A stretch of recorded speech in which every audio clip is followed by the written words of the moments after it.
Well, we knew this was going to be yet another busy week for news, but the announcement that we've all been waiting for will have to stay on hold until the next video because as of the time we filmed this, Kamala Harris still hadn't announced her pick for vice president, but we do know that it's between Josh Shapiro and Tim Walz. And we called Kamala and we said, don't announce the VP. We have to film Monday night, so just save it for Tuesday morning. And she said, okay. Yeah, she's been edging the country like a pro for the past couple weeks. So by the time you watch this video, the pick will have been announced. So we apologize for not leading with what is arguably the biggest story of the week.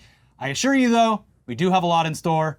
From a pole vaulter's massive member crushing his Olympic dreams, but opening the door to a new career path, to RFK Jr. maybe killing a bear and then definitely dumping the body in Central Park, all the way down to Donald Trump performing so poorly this election that he has been relegated to appearing alongside the likes of Adin Ross and XQC in order to attain the ever-important under 18 voting block. That makes me smart. I guess so. But let's start with the RFK story because, I mean, just when you think this guy can't get any more bizarre, bam! A new, outrageous, unbelievable, but true story drops. And in typical political fashion, he tried his best to get out in front of this news before it went public via a recent profile of RFK Jr. in The New Yorker.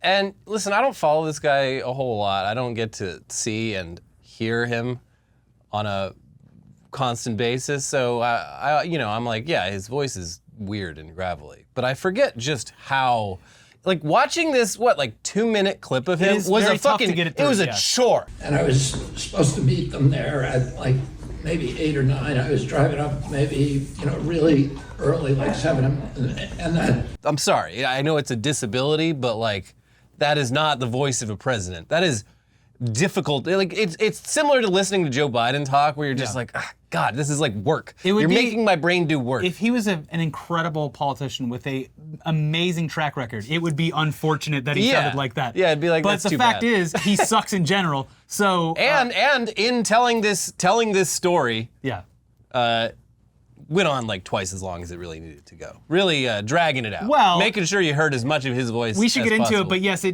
definitely puts in certain particular pieces of information that are vital to the actual New Yorker story. Hitting the talking points. Very, very specific details that he, in a normal retelling of a story with your friends, you would never divulge. So, Robert F. Kennedy Jr. and the dead bear. So the way in which he got out in front of this story is almost as bizarre as the story itself, because a day before the article was about to run, he recorded a very casual, totally unplanned, oh my God, are these cameras even turned on, conversation with defamed comedian and vaccine skeptic Roseanne Barr. Fellow vaccine skeptic, and they both hate him. Who was famously removed from her own TV show after she publicly tweeted that Barack Obama's senior advisor, Valerie Jarrett, who is black, is what would happen if, quote, the Muslim Brotherhood and Planet of the Apes had a baby.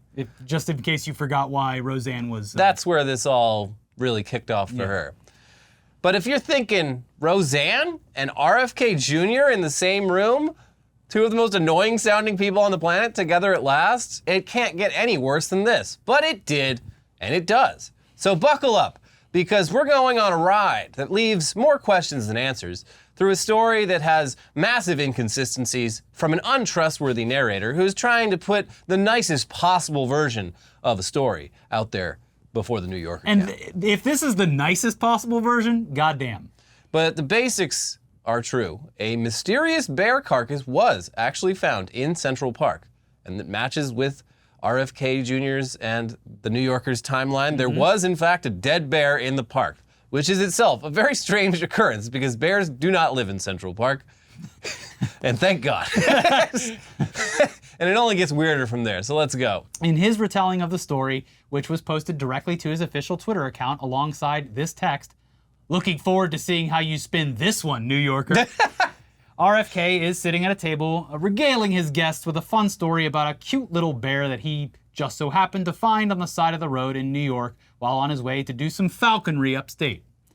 He claims that a woman in a van hit and killed the bear.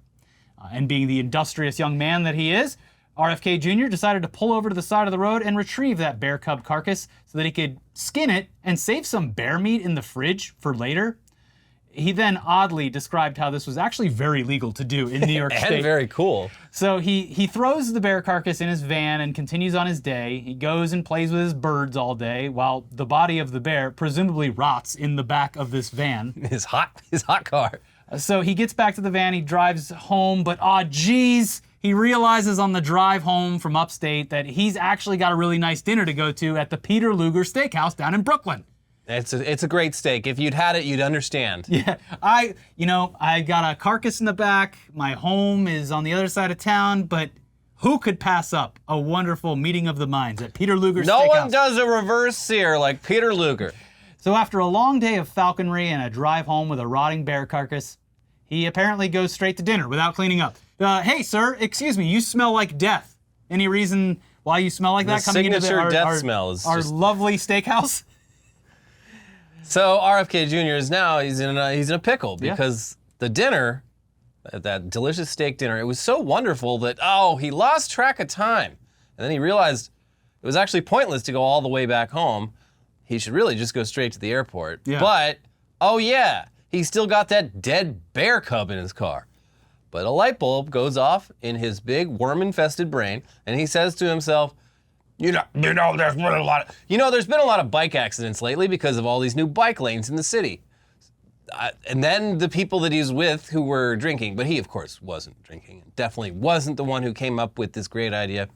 Those drunk friends thought it would be a good idea to put the bear carcass in Central Park and make it look like a cyclist collided with the bear, killing it. Because, back then, they were blaming everything on cyclists, I guess. They're killing bears, folks. Central Park bears. We haven't had a bear in Central Park in over 100 years, and you know why? Cyclists. Cyclists keep killing them. It's those damn city bikes. They put those city bikes in for people to rent, and all the, before this, 0 bear accidents. Yeah. But yeah, this plan worked out especially well because just so happens that aside from that dead bear, RFK Jr. also had an old bicycle in his car as well. The perfect non-crime. So incredibly convenient. You love to see a guy with such ingenuity and such luck and such quick thinking. Yeah. And real president material. He thinks on his feet, folks. He said, he opens up the back and he goes, I've got a dead bear and a bicycle. If this guy had been president in like 2010, 2011, Osama bin Laden's body would have been dumped in Central Park. That's right. We would have gotten some answers. So, in his version of the story, he said it would be funny or fun for people to think that someone hit a bear while riding their bike through Central Park. Everyone was going to have a laugh. Why would they leave the bike? Everyone was going to have a laugh, Elliot, and then nothing would ever come back to him, and everyone would just forget about the bear that was killed in Central Park. I do want to point out, so like in the video, the vibe is so fucking weird. He's like, he has to lay out all this like exposition, and then he gets to it and he's like, yeah, and we just thought it would be hilarious. And clearly, he invited Roseanne over specifically to like highlight, why this is funny. The funny angle. And Even Roseanne is just like, what the fuck are you telling me? I don't think she says a single word throughout the whole video. She is not laughing. She's just like, There's some nervous chuckles, yes, but I would love to see specifically for this one, a body language expert come in because he is tapping his foot. He has very nervous energy while he's telling the story. Yeah. That's all I can say. Yeah, he's clearly trying to make it's not a big deal. The New Yorker's trying to make a big thing out of this, but it was just a goof. It was a goof. It was a goof that we did, but yeah, he's not selling it as a goof. I think we should point out now, before we even get into the rest of the stuff, including the New Yorker article, that there is a photo of him with his hand in the dead bear's mouth. Yeah. That Elliot shows photos. I'm not showing the photo. You can go find it. It is a fully dead bear, and he is clowning for the camera. He put his hand in the bear's mouth and is like, ow! He saw a majestic wild animal get brutally killed right in front of him, and like all of us, the first thing that popped in his head is like, let me take a selfie. I'm gonna play with that dead animal. In fact, I'm gonna make it sit up as if it's alive and friendly with me, but then I'm gonna put my hand in its dead mouth and have someone else take a picture of me having a great time. I also want to point out, like, this was a cub. Yeah. I've never, first of all, bear meat. Even people that hunt bears will tell you, there's really only a few parts of the bear that, will The bear meat thing is an odd thing to even bring up, yeah. I've never heard of anyone eating a bear cub. And then the fur from a bear cub, I'm like, what are you gonna do with that? What, are you gonna make a bath mat? A bear bath mat? It is weird, and he even references, to his credit, the fact that he might have gotten his brainworms from this bear.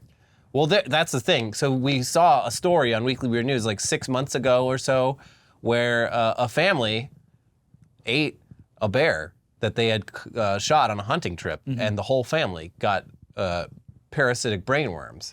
And as we know, not a lot of people with brainworms, but RFK Jr., he's one of them. Yeah. So the stories may be connected. I don't know if the timelines line up, but it is a funny thing to think about. Of course, he would have had to eat the bear and not dump it in Central Park. Here's what's crazy, Maybe too. he just took a bite. Maybe he went in raw. In his own retelling of the story, which is, again, the nicest possible version of it, he was going to eat a baby bear, regardless of how it died. It's horrible. What is that? It's a puppy. What are you doing? But he did already eat a dog, so I mean, yeah. allegedly. So, yeah, he thought this would be funny. Like, oh my God, someone's gonna show up and they're gonna see a bike hit a bear and killed it in Central Park, and they're gonna go, well, that's the funniest thing I've ever seen. But I mean, similar to the dog story, he sent that picture to people. Like, yeah, look how cool it is. And he's like, what? What? It was a joke. Yeah. I was just sending a funny picture to all my friends. Now, keep in mind that we just told you Central Park doesn't have random bears roaming around. They don't have, no bears. There's no bears. He said he thought it would be amusing for whoever found it. So that's what he did. He took a bear carcass that had been sitting in his car for nearly 24 hours at this point, drove it to Central Park, and staged it to look like the bear had been hit by a cyclist. He was shocked to find out that the dead bear in Central Park had been covered by local TV news outlets and newspapers. It never occurred to me that this would be news. In his retell, he's like, and it was front page, it was on every channel. And you know he was sweating. He's like, oh crap, that's the bear I maybe killed, maybe didn't. He said it was a woman in a van. Yeah, that's an interesting detail. Obviously, I didn't hit the bear with my car. Someone else did. I was the hero that stepped in. Yeah, he's the hero who dumped it, presumably 100 miles from where he found it. Yeah. Bizarre. But also, it's just insane that he turns on the TV and he's like, oh, geez, you've done it again, Robert. No, they're not blaming it on cyclists. So the scenes, here, just watch this one really quick. Bear cub is discovered dead in, of all places, Central Park. An apparent case of animal cruelty. CBS 2's Matt Kozar has more on the bear mystery. Police say the 3-foot-long black bear cub had stab and slash wounds and appears to have been dumped there. Adding to the mystery, Slatkin says the baby bear was lying on top of this bicycle, which police confiscated as evidence. So yeah, the scenes obviously showed caution tape and crime scene investigators combing through the evidence. And he did freak out, especially when the news claimed that they would be sending the bike off to be examined for fingerprints. It is so wild for like a weird, just sort of like one-off little local mystery to be solved all these years later.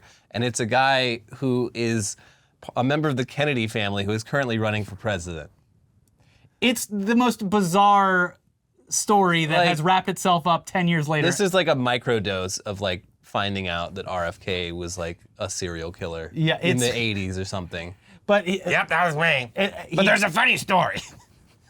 Let me just get out ahead of you. No, it's wild that he was legitimately, this was probably eating him up inside for a while because he says that it freaked him out when they said they were sending the bike to forensics. Yeah, every time he heard, my fingerprints are all over that he thing. heard the word bear and he would just, what? What? Anyway, that's it for his side of the story. The video ends there with Roseanne just, okay, is that why you invited me over? Cool. And yeah, she's just standing there.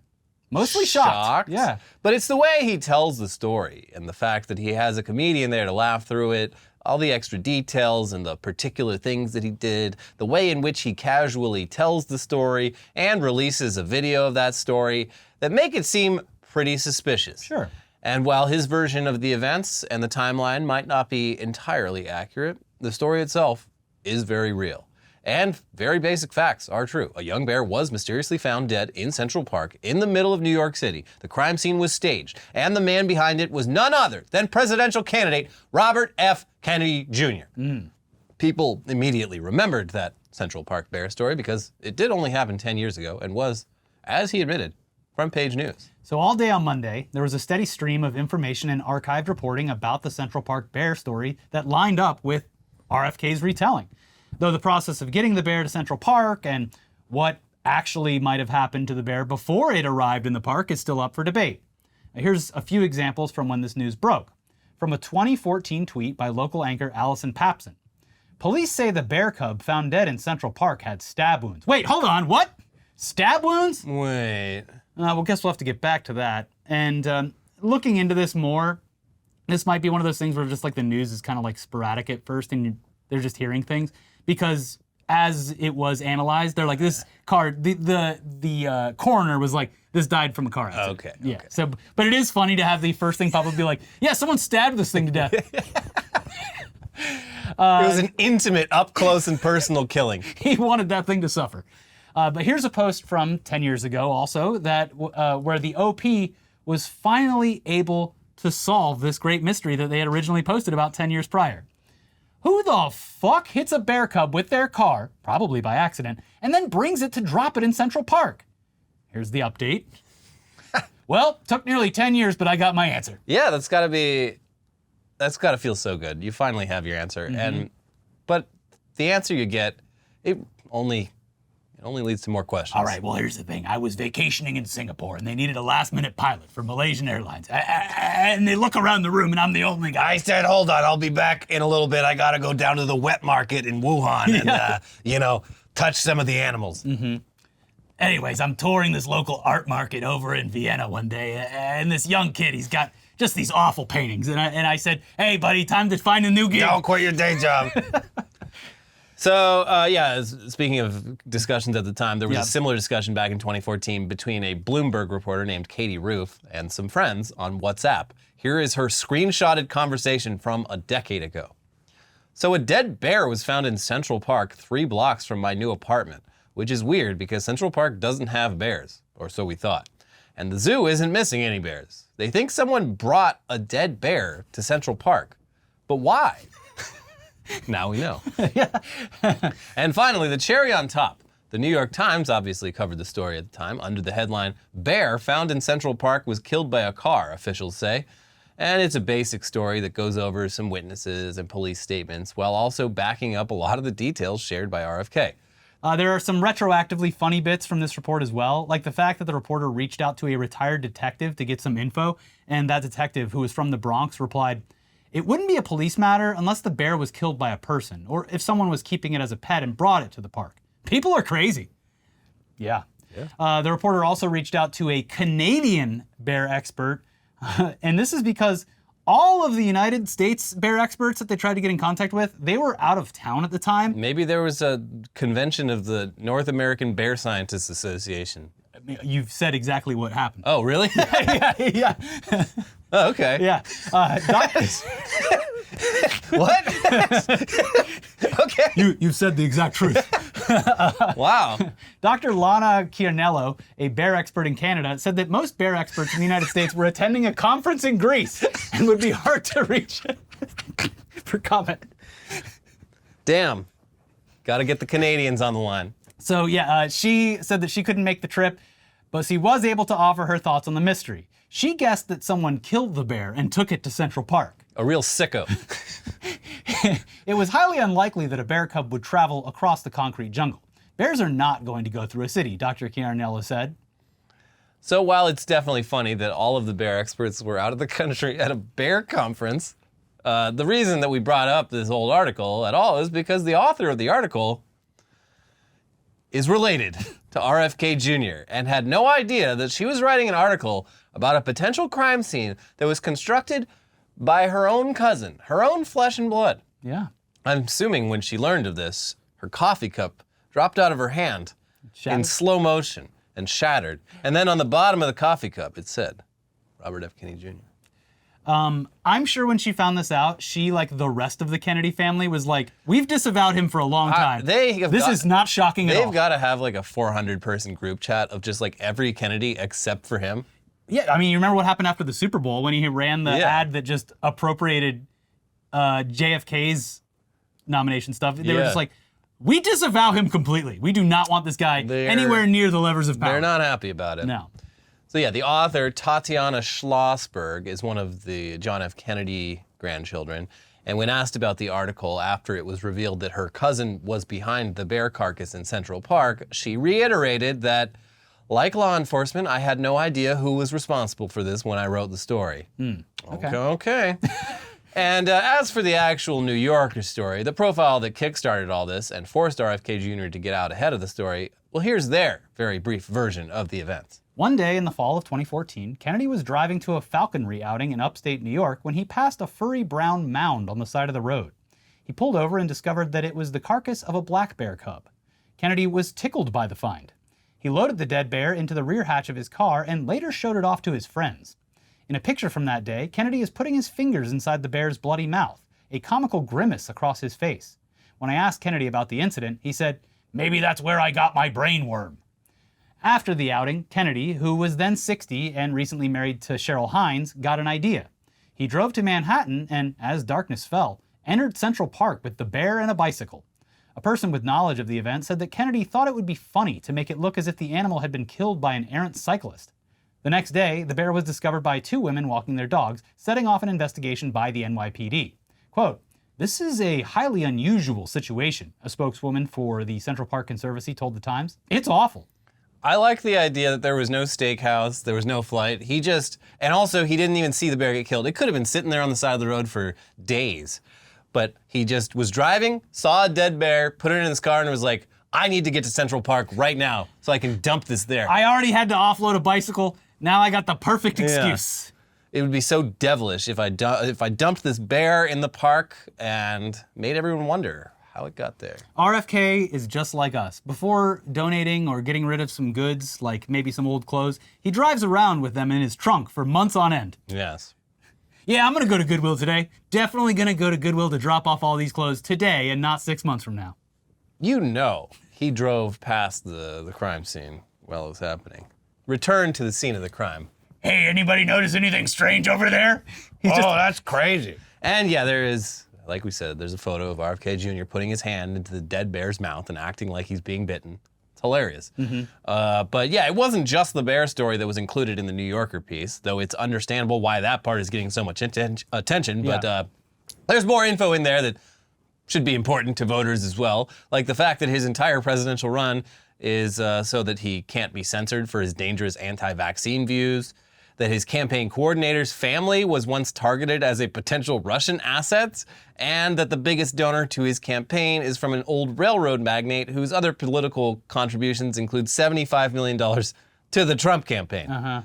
All things that really make you curious as to why RFK Jr. is staying in this race, despite it being crystal clear that he has no path to victory. Anyway, here's a bit more from that article. At the time, leaders in the anti-vaccine movement were encouraging Kennedy, who has long expressed the widely refuted belief that vaccinating children can cause autism, to consider a presidential bid. Kennedy was skeptical. "I thought about it a little, but I just didn't want to run if I couldn't win," he said. "I knew that Cheryl would never go for it." Kennedy was introduced to Hines by Larry David, her co-star on the HBO series Curb Your Enthusiasm. David had met Kennedy through his work in the environmental movement. Damn, Larry David. First Elmo, now this.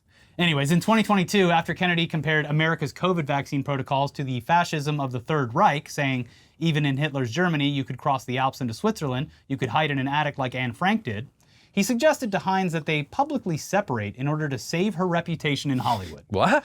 But Zogsby's polls showed that despite all the bad publicity, Kennedy said, I still had a lot of popular strength. That summer, Facebook and Instagram shut down the accounts of his anti-vaccine organization, the Children's Health Defense, for spreading misinformation.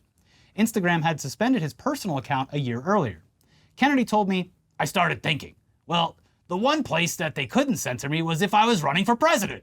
Also, quick side note, another journalist was writing a profile about him a while back and specifically mentioned his disgusting car during the article. Yeah. Here's Olivia Nuzzi for New York Magazine, which, if you're following along so far, is different than the New Yorker, different than the New York Times. They got a lot of media out there. Yeah.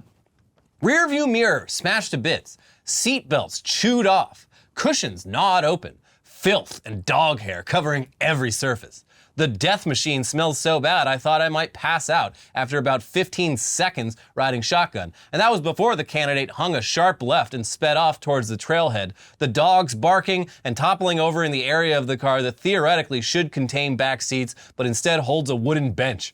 "Shut up, you idiots," he told the dogs. Wow, she really painted a picture there. Why is there a wooden bench in the car? I don't understand. I had a bear carcass in this thing and it knocked all the chairs around. I had to replace all the upholstery. It was disgusting. You think it smells bad now? You should have been in here a couple of years ago. All right, well, that's the whole RFK Jr. story. Please continue making fun of your friends if they somehow still claim that they are going to vote for this guy. It's bizarre. He's clearly being propped up as a spoiler candidate, but now that momentum is leaning towards Harris instead of Trump, and the margin of victory looks to be growing, RFK and his campaign they're just kind of flapping in the wind. Who are they going to spoil? Because it looks like they're actually going to spoil Trump now. Yeah, that was always the risk. Yeah. So RFK's not going to be president, and at this point he might not even get enough votes to spoil the campaign of another nominee. So why is he sticking around and enduring scandal after scandal? Does he have a humiliation fetish? Probably. I mean, we're not sure. Unless he's being told that he has to stay in the race, which is a possibility, I guess. But we have to move on because there is far more important news to cover. Like the guy who lost his competition at the Paris Olympics because his dick was too big for that goddamn sport. Gold medal in packing heat. And we obviously can't show any of the footage or the images of this because of strict copyright issues. Plus, And because of the penis. You can clearly see his gigantic dong getting struck and pulled by the bar. Yeah. Yeah. This is why when you see statues from the Greek, Roman times, very small penises. Very small penis. Because, in sports or in battle, the bigger the dong, that's a risk. It's going to get caught on something. Yeah. It's going to get you and your squad mates / lovers killed. That's right. But we can't obviously show his big penis because it's YouTube. They have content guidelines. But yes, a French pole vaulter narrowly made a jump while competing in the Olympics. And he would have done it completely fine if his dick didn't hit the pole and drag it down. Foing! Someone put a like the door stopper sound on it. Brrr. It was a great video. Can't show it for obvious reasons, but good audio comedic timing. Here's NBC News with the story. French pole vaulter Anthony Amirati's Olympic dream has ended for a not safe for work reason. At the men's qualifying event at the Paris Olympics August 3rd, the 21-year-old missed his target height and got his crotch caught on the crossbar, sending it crashing down to the mat. Amirati, who reacted by holding the sides of his head upon his own landing, ultimately placed 15th in the contest. It's a big disappointment, the first-time Olympian said in a statement posted by the French Athletics Federation. The conditions were good. It's the first time I've started a competition without any stress. As I was a total outsider, I only had one goal, to play with the audience. I was almost there. Amirati also reshared a tribute posted by French Sports Academy Envol, but did not comment on the moment that helped knock him out of the competition, which went viral. He's saying, I was so relaxed, I was so calm. He jerked off before going out there. That's right. And he still had some blood flow down there, and that's what did it. Yeah. That's why he also called it a big disappointment. Mm-hmm. Oh, that's just my big disappointment. He was very upset with it afterwards. Oh, you wanted to ask about me losing? All because of my big disappointment? Because of my big disappointment? Curse you, Dad! But he does have some hope on the horizon, because now everyone on Earth is obsessed with the size of his penis. And as expected, a porn site has already offered him a big bag of cash if he participates in an hour-long cam show, which he will not. This is all dumb. This is stupid. Very, very stupid, but here's the story anyway from TMZ. Pole vaulter Anthony Amirati's manhood might have blocked him from Olympic glory, but it could now help him with landing a girthy payday, with an adult entertainment company offering the French athlete a whopping $250,000 to show off his famous junk on camera. Amirati failed to reach the finals after finishing 12th, but Cam Soda VP Darren Parker is looking to turn the whole thing into a positive, saying, "If it was up to me, I'd award you for what everyone else saw, your talent below the belt.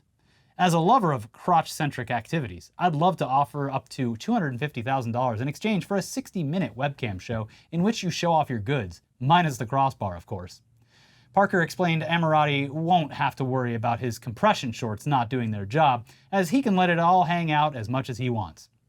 And again, this is not going to happen. He's actually just a fucking athlete who wants to compete at the highest level. Yeah, he really didn't. This is insult to injury. Yeah, he's tired of everyone staring at and commenting on his massive penis. Please leave him alone. He wanted a gold medal in pole vaulting, not pole gazing. Yeah.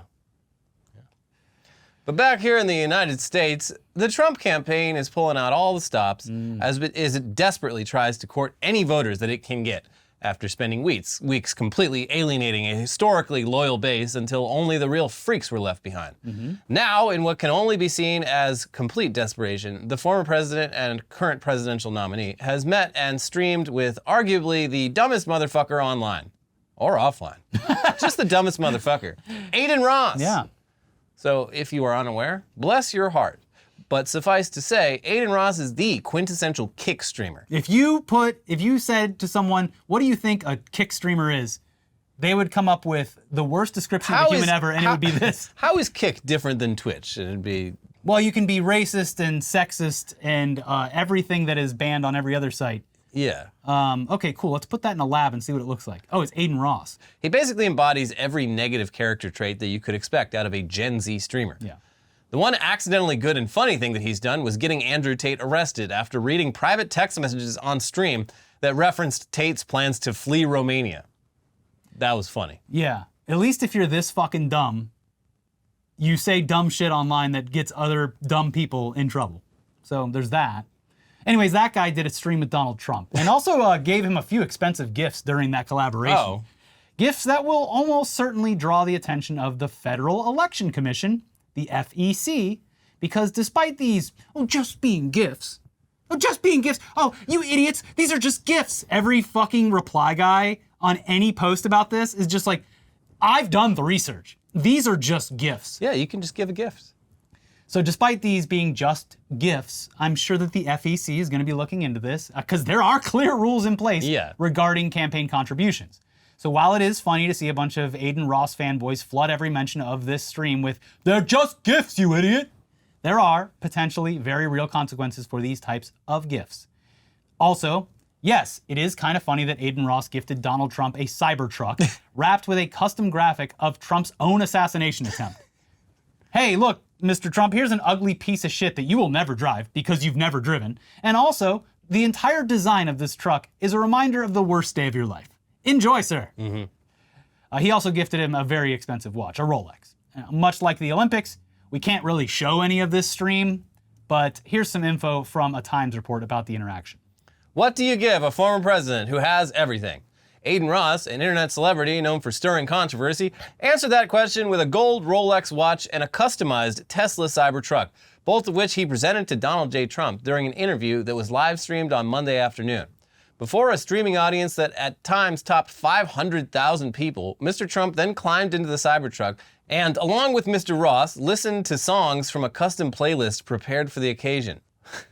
Who doesn't like the Beach Boys? Mr. Trump asked. He was equally admiring of the watch. Wow, that's so nice, he chirped, fondling the green leather box containing the timepiece. I do love that if you pressed him at all on his love of the Beach Boys, and we all know the Beach Boys exist because of one man, Brian Wilson. Yeah. He's a big Mike Love fan, though. That's what I'm saying. If you pressed him on, I'd be like, oh, I love the Beach Boys, not that nasty Brian Wilson. Brian Wilson, very nasty to me. Only the real Beach Boys. Mike Love, he could hit those high notes, knows the most important notes in a Beach Boys song. Per Tesla's website, a base model Cybertruck has a sticker price of $60,990, with high-end trims topping $100,000. A customized wrap, the printed vinyl sticker covering every exterior surface of the vehicle, starts at around $4,000. Rolex watches typically start at $5,000. All of those price tags far exceed the federal limit on individual campaign contributions, which is $3,300 per election cycle, in cash or in kind, making Mr. Ross's show of generosity a potential campaign finance violation. I would expect that once Trump gets off the live stream and talks to his lawyers, he'll be advised that he can't accept these gifts and will have to turn them down or give them to charity, said Brendan Fisher, a campaign finance expert who is deputy executive director at Documented, a watchdog group. He added, "What other conclusion can you come to other than that this is an illegal and excessive campaign contribution?" Yeah, seems like it. And we would say that Trump's team would probably just return these gifts because, as far as the Cybertruck's concerned, Trump doesn't drive, so it's completely pointless.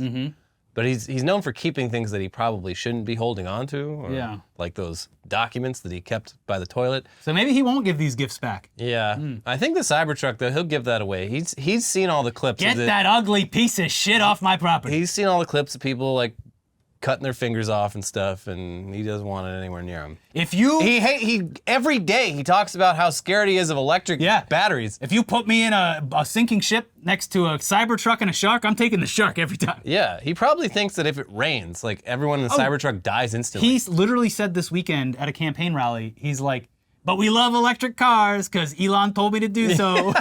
And I'm for electric cars. I have to be, you know, because Elon endorsed me very strongly.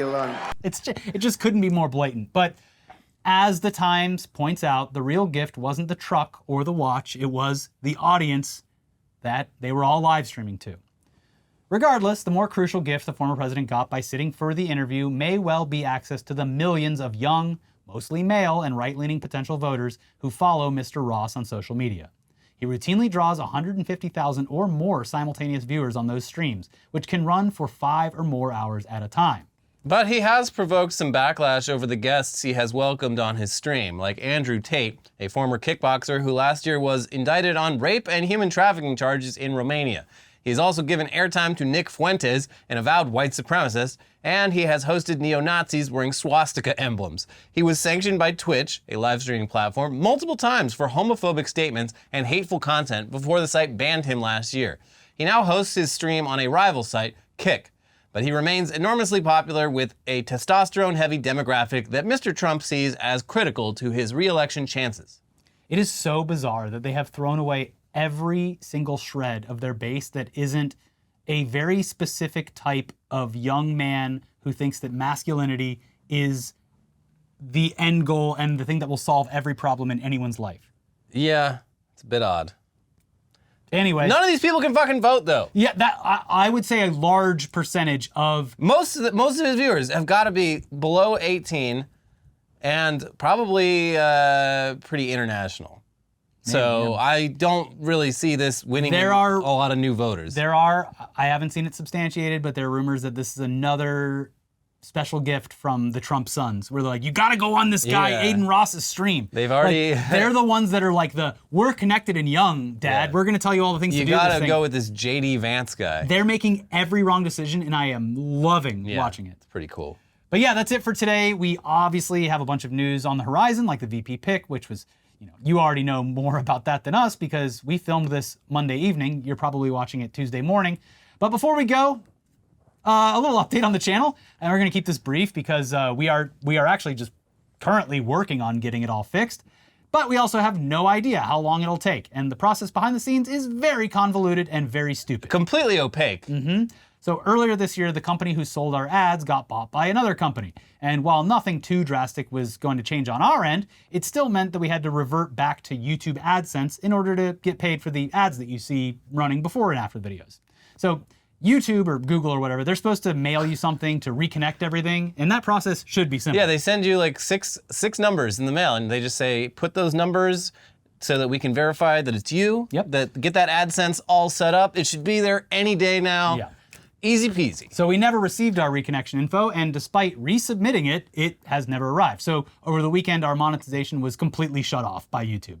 And it'll stay that way until this is resolved. Yeah. And we have no idea when that's gonna happen. No one at YouTube itself, like AdSense is completely walled off from YouTube, so it's a completely different department. Yeah, so no one at YouTube can help you at all. This goes all the way to the top at Google, and they you literally cannot speak to a human being until you've like exhausted a certain number of like attempts at doing this their way. Yeah. So yeah, really annoying. But yeah, in the meantime, we've submitted all the info that we can.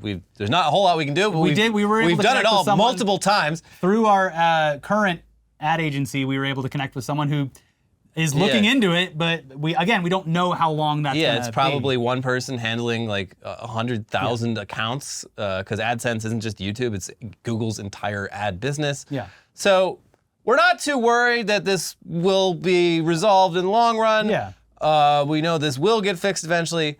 However, Yeah. right now, we're not making any money on YouTube. Zero. I'm actually curious to know if they're running ads on our videos. I'm sure they or are, not. because it just goes to the YouTube Well, that's pool. cool. congrats. Yeah. We're not making any ad money. They also, very cool. They paused all of our memberships. Yeah. Which I'm sure. If you got an email, that's why. You are already aware of if you were a member. Yeah. But yeah, we're not too worried. We know this is eventually going to get fixed. But yeah, unless you see us actively being like, hey, when we do our sponsored videos, like, hey, this is brought to you by Factor or whatever, those we will be getting paid for. But we don't have any of those until at least next week. This one's for free. Yeah, enjoy. So while this will get fixed eventually, we are missing out on at least a week or two of monetization entirely on the heels of months of just completely not stable ad integrations in general. But it's all inside baseball stuff. Basically, if you do feel like financially contributing to the channel and have been waiting for the best opportunity to do so, the point where we were like, okay, now's the fucking time. Yeah. We have once again linked our Patreon page below.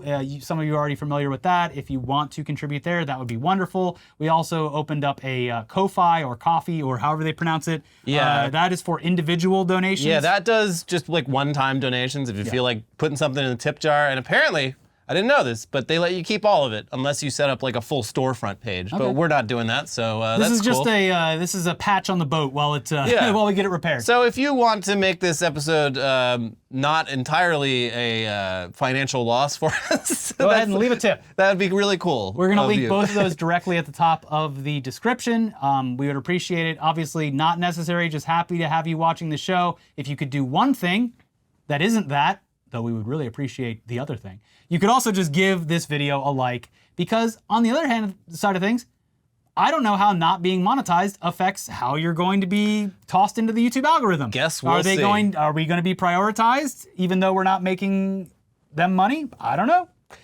Anyways, if you are a member, like we said, you probably got an email about your membership being paused. That is because of this. Please don't cancel that membership. We've been trying very hard to get you to sign up for that for so long. You're not being charged, but it's frozen in carbonite, and I think like once it kicks on, it gets reactivated, you won't lose your streak. You get to keep your 5-year badge or whatever. Yeah, so it should automatically re-engage. Again, that's a very long-winded way to explain this, but just so that we have it all out there, that's what happened. Hopefully it gets resolved soon, and we can stop begging. Either way, sorry for asking. We felt like we should bring you up to speed, and we'll be back soon with more videos. We're still doing videos. So in the meantime, please watch our old videos over here. We have a weekly weird news from this weekend. We also have a news dump for you. Check both of those out, and we'll see you very soon for some tech news and VP pick news. Yep. See ya. Bye.